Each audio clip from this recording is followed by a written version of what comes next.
Övladınızın əlindən telefonu bu formada almayın. Planşet və telefonu övladlarınızdan alarkən özünüzə sual verməlisiniz.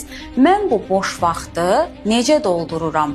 Mən ümumiyyətlə uşağa boş vaxtını faydalı doldurmağı öyrətmişəm.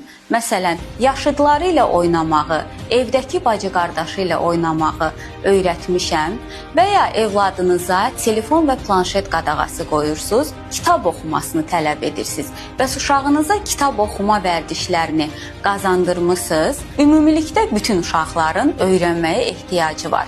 Məsələn, Montessori proqramına nəzər salsaq, 3 yaşlı uşaqlar üçün özünə xidmət bacarıqları, ictimai bacarıqlar kimi proqramlar mövcuddur.